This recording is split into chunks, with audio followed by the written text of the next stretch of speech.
Thanks for choosing this free Anfield Index podcast. If you'd prefer to listen to this or any of our other shows without adverts, then now's the time to check out Anfield Index Pro. With AI Pro, you can supercharge your entire listening experience. You'll not only get all of our podcasts without the ads, but you'll have them far faster with our quick publish feature available exclusively for subscribers. AI Pro also puts you in the heart of our sound studio, with an option to listen to many of our shows live and interact with the podcasters in real time as the shows are recording. Upgrading couldn't be easier. AI Pro is available on all popular podcast platforms, and we have our own apps for Apple and Android.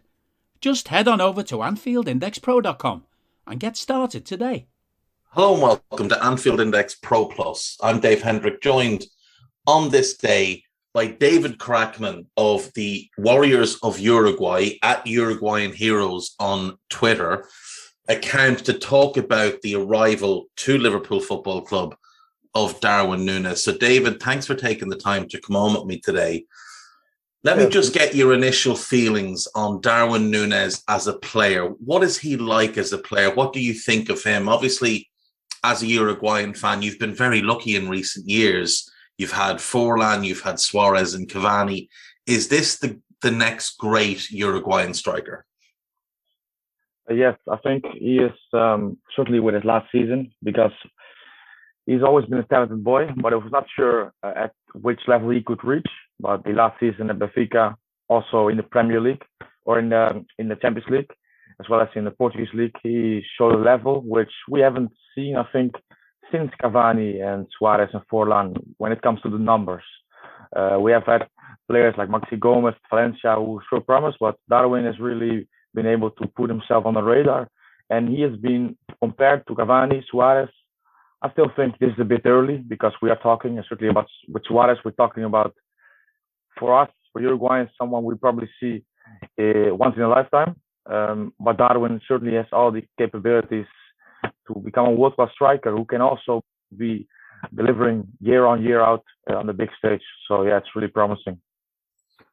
You mentioned the big stage, and that's important because watching him this past season, he did really seem to step up his game even further in those big games. We played him twice in the Champions League, and he was a big problem for us. And he obviously had good showings against Bayern Munich and Barcelona as well. Does that speak to a very strong mentality? Yes, absolutely. I think he's someone who is doesn't shy away from the occasion. Yes, his mentality, I think, is one of the things why he is where he is right now, because he's not the most talented. I think when I was following him during his Uruguay under 20 days, he missed a lot of chances, a lot of doubts about him, and he was playing alongside another forward, whose name is Nicolas Chiapacase, who was probably more talented, more natural talent, but he didn't apply himself correctly, and he's now back in Uruguay, while Darwin has this mentality to keep going and overcome adversity, because he has experienced some in his young career, and which has enabled him to grow year in, year out. And obviously, he has talent, but it's this mentality which I think really sets him apart from certain other players of the same age category. Yeah. Yeah, I mean, Liverpool obviously had Luis Suarez, and I agree with you. I think he is a once-in-a-lifetime type of player. For me, he is the best player Liverpool have ever had. I don't think Liverpool have ever had a player that reached the level that Suarez was at when he was at the club. He was just, for 18 months, he was just on a completely different level to anything I'd ever seen. So, like you said, it's very young to put that type of pressure on someone like Darwin, but he is obviously going to be the successor to Cavani and Suarez in the national team. So he's going to be having a lot of pressure put on him anyway.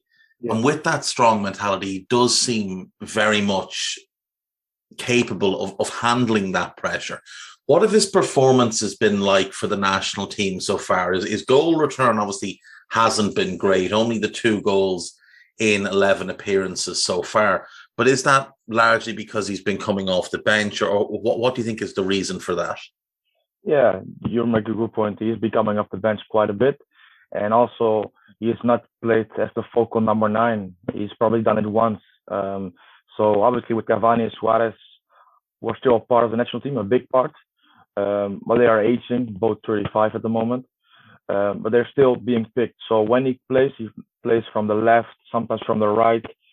Sometimes he plays as one of the 2 strikers. But yeah, he's not been settled yet. And I think the 2 goals in 11 appearances, that's obviously not great, but it doesn't worry me because there's context to it. But yeah, when Suarez and Cavani will go, which is believed to be after the World Cup, then he has this pressure on his shoulders, which is obviously hard because Suarez and Cavani, besides their exploits in Europe, have been or are the 2 top scorers in Uruguay, the national team history. So this is pressure, but I think he is not one that is shrinking under pressure. And also in Benfica, his first season was tough. He had some tough times also with injuries, but he also didn't perform that well, missed quite a few chances. And then to come back the season afterwards, firing on all cylinders, scoring goals, really a multitude of goals, headers from distance, good finishes, smart finishes, and also some outrageous finishes. He just took another step, and hopefully under the guidance of Klopp and his coaching staff, he can keep going on and keep developing. Well, it must be quite an exciting thing for Uruguayan fans to know that the next step for Nunez is under a manager like Jurgen Klopp, who does have a proven track record at developing number 9s. Everybody knows what he did with Robert Lewandowski, turned him from largely an unknown quantity into one of the very best number 9s in the world. With Darwin, there's a lot more evidence of what he's capable of, but having Klopp take hold of him now, that should be something that's very, very promising for Uruguay. Because obviously that's the other side of this. It's not just what he's going to do for Liverpool. It's what can he do for Uruguay. He's got to find the balance between the 2. He can't be considered a great player if he's great for one and not the other. He has to be great for both. And for Uruguay, obviously, you've massively benefited from Cavani playing at top clubs and learning, and Suarez at top clubs and learning. And, over the years, obviously, Diego Godin, and what an incredible defender he became under Simeone. When your players get under these top managers, it does have that knock-on effect into the national team. Absolutely. I think Liverpool, although being one of the 3 top clubs in Europe at the moment, which says that it will be a big step up, is for me even better for his development than it would probably be if he'd gone to an Arsenal or to United. Not because, it might be a bit weird because when you go to a club like Arsenal, the step up is a little bit less and probably more better for your development, play more. But what you get with Liverpool, and especially Jurgen Klopp and also his coaching staff, is a team that is working with players. That is also a team that they will have some players that they probably think after a year, well, it's not this for us. But mostly they work with players and believe in them, and this belief repays itself on the pitch. And this is something that a player like Darwin needs, because if he goes to Arsenal, which probably would have been a better place for him if he wants to play regularly as the number 9, you have to deal with the manager who I personally don't really rate. And I think at this moment of his career, the most important thing is a manager that can help him, can improve him, and gives him this confidence to develop and to get better. And with Klopp, this is just perfect. And also, when Suarez played for Liverpool, I would say that half of Uruguay, or maybe the whole of Uruguay, was supporting Liverpool and woke up even though it was 7 a.m. or 8 a.m. in Uruguay when Suarez played for Liverpool. So this kind of love affair it was burning up again, and that is really that's amazing. I think I really look forward to this. Yeah, I like that as well. We have the same kind of situation already with say Mo Salah and with Sadio Mane, where because of the iconic nature of those players in their homelands, the same way Suarez has it in Uruguay, when you sign that player, you're getting more than just the player. You are getting the support of a nation that comes behind it. And with Darwin likely to be the talisman of the next great Uruguayan team, with the likes of Ronald Arroyo and Manuel Ugarte and Fede Valverde and Facundo Palestri, and you mentioned Maxi Gomez, if he could ever fully realize the talent that he has, Darwin is going to be the focal point of that team, and that could be a special team in its own right. Whether it achieves what we've seen the Godin, Casares, Cavani, Suarez group achieve, who knows? But for all of Uruguay to get behind each and every one of those players and follow their careers as closely as you all do, that's a big thing for a player. And we know that with a lot of the players Liverpool have signed, one of the things they look at is the desire of that player to be truly great. And one of the things that drives players to be truly great is knowing that there are others who depend on him. It's not just about him and his life. It's about family. It's about the nation. And that drives them on to overachieve in their careers oftentimes. And I think that's what we will hopefully see with Darwin Nunez, where he knows that obviously himself, his family, he's spoken about the poverty that he grew up in, his relatives, his friends, and obviously the nation itself, they're all relying on him for one thing or another, whether it's just that joy of a supporter or, from his family's point of view, that financial side of things. Those are things that will drive him on, I think, to become a great player. Oh, yes. I mean, the background, that is a huge part, even though he is, financially, he's already good off when it comes to, because he's been playing in Europe for 3 years. But this background is probably something that always keeps in the mind of a player, even though you are scoring goals, earning lots of money, because it's a little bit of a mindset, I think. Because Suarez was similar in a sense that he played his games as if he was was playing against going back there. If he was playing a game which depended on if he was back in poverty or winning it all. I mean, that's how it seemed from the outside. And he also felt it like this sometimes, because he has said in his book, in his autobiography, that sometimes when he did these crazy things like this biting, it was because he felt that a game was lost, which, basically a lot depended on it. And this kind of street kid in him came to the surface, which was really primitive, or was really, if you look rationally at it, it's a bit silly, but it's just demonstrates shows what kind of a player he is and how much he still is connected to his roots and to his upbringing when he goes into the battlefield, I would say. And Darwin, hopefully he won't bite, I hope so. But he is similar, that when you see him play, he approaches the game in a different way than many other players. And I think that's also what people mostly like in not only a South American player, but just players of this kind of ideology. Yeah, that was always my feeling with Suarez as well, that, he put too much pressure on himself. He held himself to such a high standard, and he would literally do anything to win a game of football. And it was notable that when he went to Barcelona, because Suarez had basically always been the best player in any team he'd been in up to that point. You think back to the early days of his career at Nacional, then on to Groningen, on to Ajax, Liverpool, and with the national team, he'd always been like the main guy, the guy that everybody relied on. It wasn't until he went to Barcelona and he played with Messi and he had Neymar that he realized, well, Messi's better than me, or, at least on my level. Suarez's mindset will always be that he's the best, but Messi is on my level, Neymar is on my level. The load here is shared. I don't have to do everything by myself.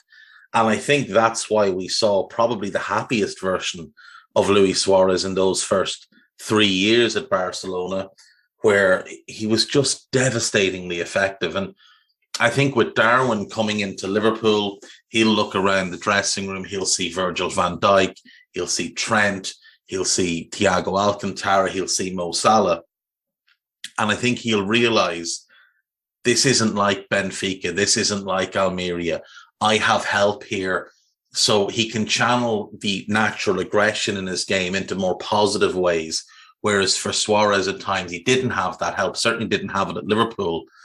and that expression would overflow. With Darwin, I think it should be easier for him to keep that bottled at Liverpool. Oh yeah, that's a good point you make. I mean, certainly with Suarez, it was the case that every time he had to excel. Also with Uruguay to a certain extent, because until I would say 2015, 16, Cavani wasn't doing it for Uruguay. He scored some goals, obviously he did, but really turning up for big games, he didn't do it. He was even considered a pecho frio, which is basically cold chest, not feeling the shirt, which some players get accused of, which is probably one of the worst things you could be called as a Uruguay player. But after then, he really provided the goods, and Suarez was the main man, mainly before that, and after that they shared the responsibility. With Darwin, I think, obviously he has better players. I mean, at Liverpool, players that have already consolidated themselves on the world stage. So it will be different. And also, I think he might struggle. Maybe it's a little bit of a different point, but he might struggle at the start because he is not. He's unorthodox. He's erratic, and when it goes well, when he's in form, it can look marvelous, and it's really exciting to see. But he's also had spells and moments where it doesn't look good, where it doesn't. I mean, we all saw, I think I did anyway, the clip of 2 or 3 minutes on Twitter. Somebody posted about his mistakes. I mean, you could do this about everybody, so I don't look too much into it. But yes, Darwin, when it doesn't go well, it can look a bit stupid. But that is part of a player who just, I mean, he fails, but he keeps trying and it goes well. And he's not obviously a finished article, although his price would suggest otherwise, but that's just the market. But he can have spells where probably Liverpool fans will get frustrated. And then that's why I love that he's going to Liverpool. Then Klopp and his coaching staff and also the Liverpool fans overall will be important in the confidence they hopefully give him. Yeah, I think that's a really good point.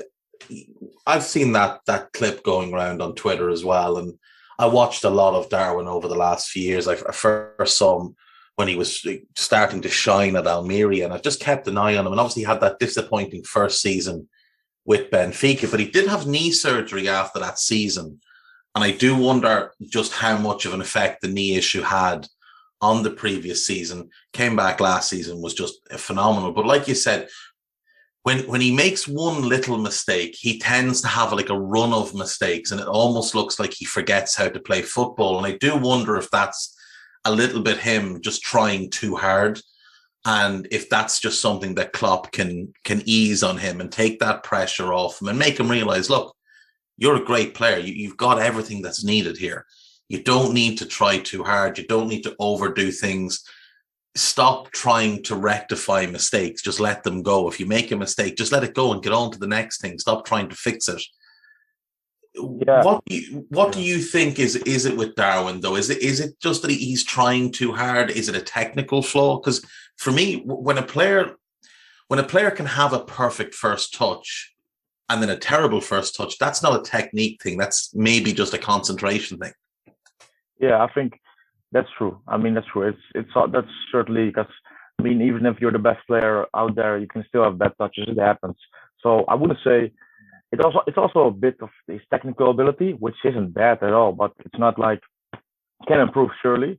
But the point you mentioned with trying too hard is a good point, because sometimes for Darwin, which also used to be the case with Suarez, when it doesn't go well, it becomes a game in the game. He plays his own game against himself, and he gets frustrated with himself, and it just gets worse. And that is something, obviously, as a young player, you still have to learn a little bit to channel this. And this is certainly something which can be worked on. And that's the thing.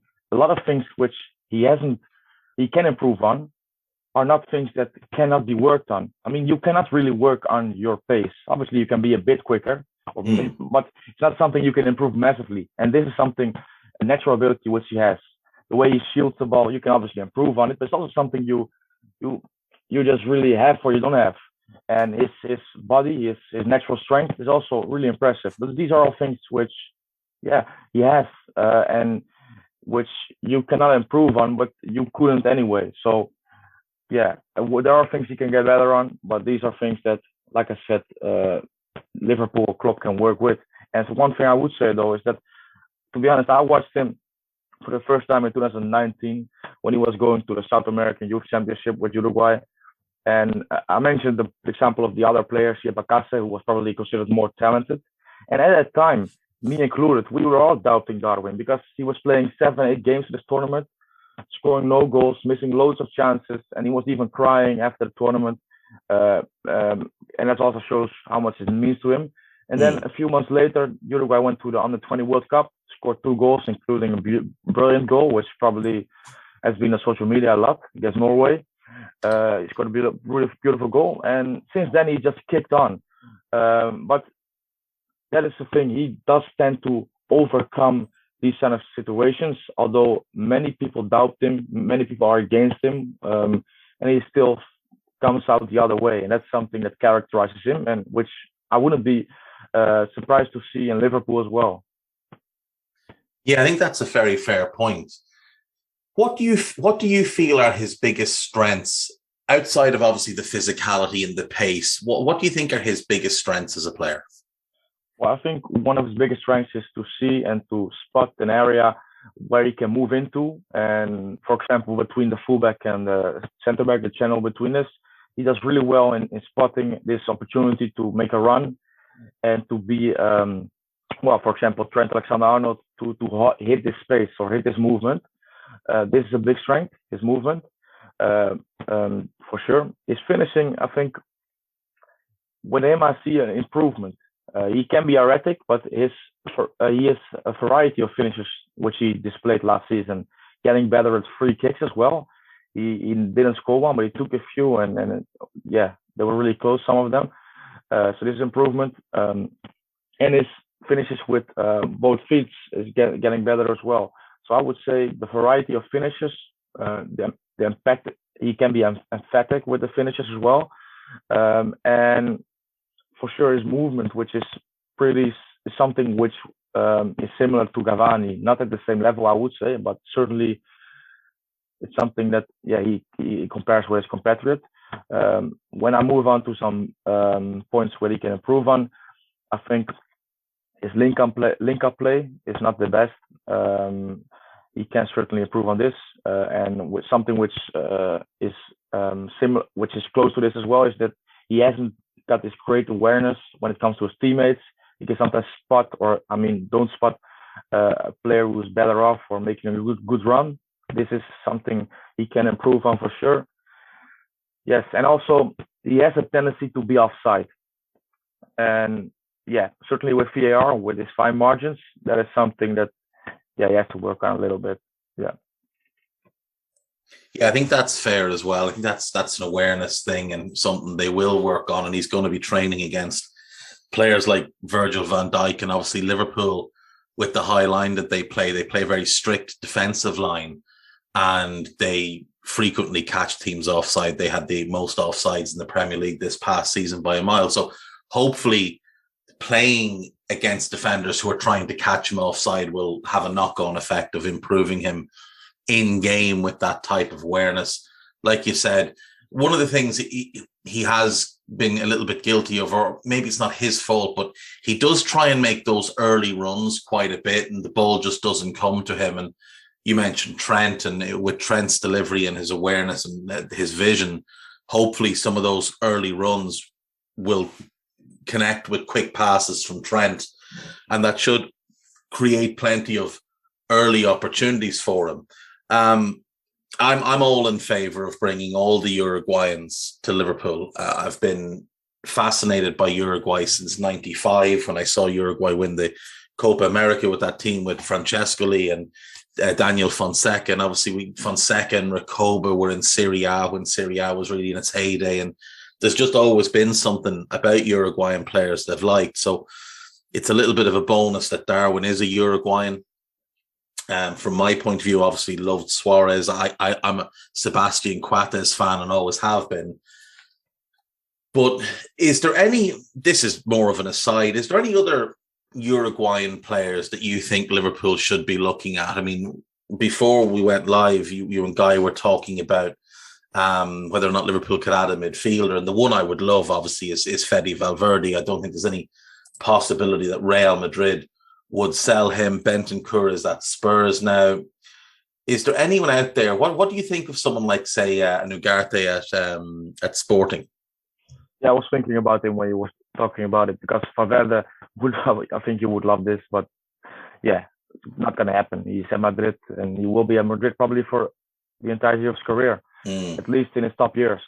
But Ugarte is a really good example of a midfielder Liverpool might be looking at already, because he's, 18 months ago he played in Uruguayan league, and now and 6 months ago he played his first game in the Champions League. So his turnover in his career has gone quickly. He went to Famalicão in Portugal, and after 6 months, Sporting signed him up just after becoming champions.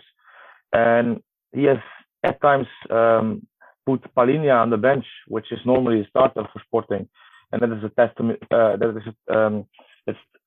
Testament to his quality. So yeah, and he's just 21 years of age, very versatile, but mainly controlling midfielder, very physical, decent passing ability. So yeah, he's someone that is certainly interesting to see. Other than this, Cesar Araujo, I would just put him in there. 20-year-old guy, plays for Orlando City at the moment, but I think his future is in Europe. Whether it be at Liverpool, I don't know. That's hard, because Liverpool is the elite at the moment, so it's going to be difficult. But Ugarte, I think you are spot on in this name, because he's someone, who has the potential to be a really, really good midfielder. So yeah, who knows? I would love to see the tradition of Uruguayans at Liverpool going, because the name you mentioned, Coates, didn't work out, but he is a quality defender, and he showed it at Sporting. He's an idol over there, and he's also making a strong case to be a starter in the World Cup for Uruguay. Yeah, he is, and he, like you said, he's done incredibly well since going to Sporting, and there's obviously big competition at central defender for Uruguay. You've still got Godin. Obviously, Jose Jimenez is an outstanding defender. It's just injuries have always been his issue. Ronald Araujo is one of the best young defenders in the world, but Coates has been in that mix with the way he's performed, certainly in the 2020-21 season, when he was the kind of the ground rock for that Sporting title win. I thought he was outstanding. One last name, and then I'll let you go. This is just a player who fascinates me, is Agustin Alvarez of Penarol, kind of the guy who replaced Darwin in the Penarol team. What do you think of him? I like him a lot. In his first year as a professional, he scored, I think, 34 goals for Penarol. So yeah, that's no mean feat. And he's quite small. He is not that quick. He's not that strong. So there's a lot of things going against him. But he's really smart in how he finds spaces in the box. He's a good footballer. He drops deep into midfield quite a bit. He's technical, can link up the play. And he's also pretty neat at dribbling. So he's a different type of player than maybe a Darwin or a Cavani, but he's someone who is obviously liked in Italy, especially, and that's why he's gone to Sassuolo.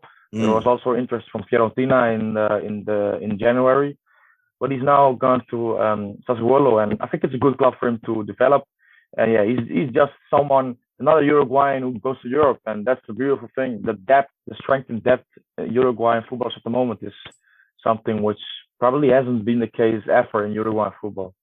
Yeah, there's a lot of talent there now, and you mentioned Araujo playing at Orlando City. There is a growing trend of MLS clubs picking up talented Uruguayan players. We've seen it with Santiago Rodriguez, we've seen it with Facundo Torres, we've seen it with Brian Rodriguez.